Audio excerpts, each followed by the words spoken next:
What's going on, everybody? I'm Rob and I review stuff. So today we have got beer number 14 in the beer advent calendar. So we're chugging along quite nicely here. All of the beers have been pretty good. There's only been the one beer I wasn't such a big fan of, the Vale Lager. Yeah, that one was a bit of a disappointment. It was the only lager that we've come across so far. So hopefully there'll be some more along the line that actually tickle my fancy. So maybe today's will be a lager, but who knows? We won't know until we find out. So here is today's beer in the good old brown paper bag. So let's see what's inside today. Okay, today we have a Prickly Moses Chardonnay IPA. Now, Chardonnay and IPA are two things that I've never heard of going together, so let's see what it means by Chardonnay IPA, or if it actually explains itself.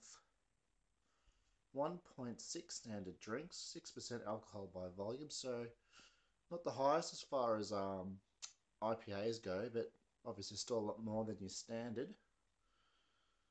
Let's see what we've got on the side of the bottle here. An American style IPA blended with Chardonnay. Okay, so it actually has wine in it. Chosen by winemaker Scott McWilliam for its tropical fruit characteristics, which blends perfectly with the chosen hops and lengthens the palate. Brewed with pure Otway rainwater. Well, this one's going to be an experience. So, wine and beer together. Oh, IPA and Chardonnay. Let's get this in the glass and see how it looks, how it smells, and more importantly, how it tastes. I wonder how much wine they add. Very interesting. Very interesting. Give that a nice swirly swirl. Just looking a nice sort of typical light orangey amber, not amber, orangey IPA colour there. The carbonation looks quite aggressive in the glass here. Let's give this a smell. See if we can smell the Chardonnay.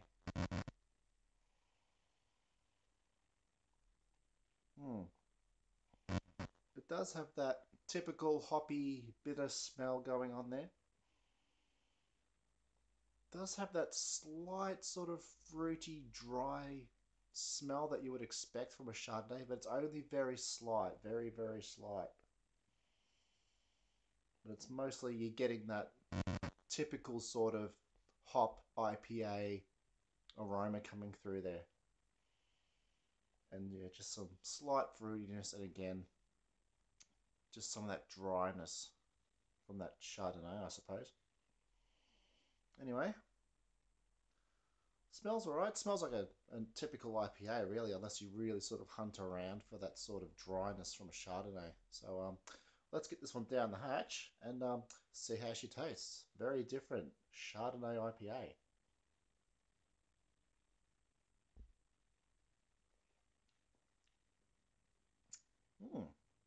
That is actually very pleasant.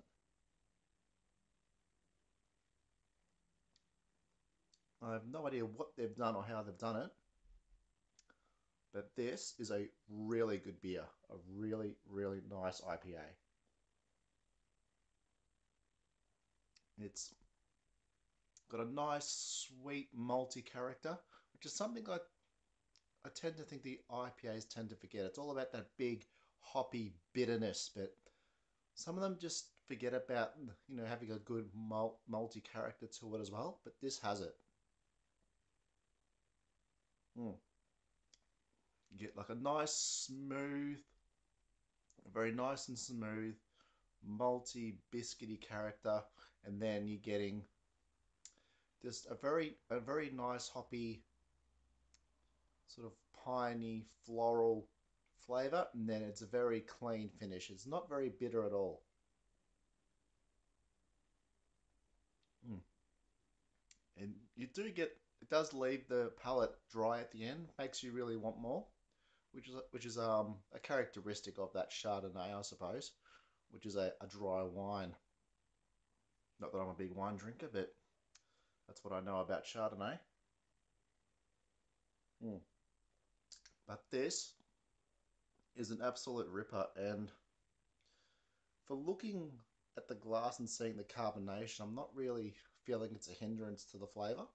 This is really a really drinkable beer, and it really you don't feel the high alcohol. It doesn't feel heavy. It does feel heavy-ish, but not too heavy. And this is a beer that's definitely well worth a drink and just savoring those flavors. Mm. Yeah, just that. What you really notice is just that nice malty character to it. It's really quite nice. Mm. And that head is just sticking around there, still rocking at about a one finger level there. Lacing the glass quite nicely there. So there we have it from Prickly Moses Chardonnay IPA. And I must say that is a top-notch beer. If you if you want to try something different and you're into your big beers, your IPAs, keep an eye out for this guy.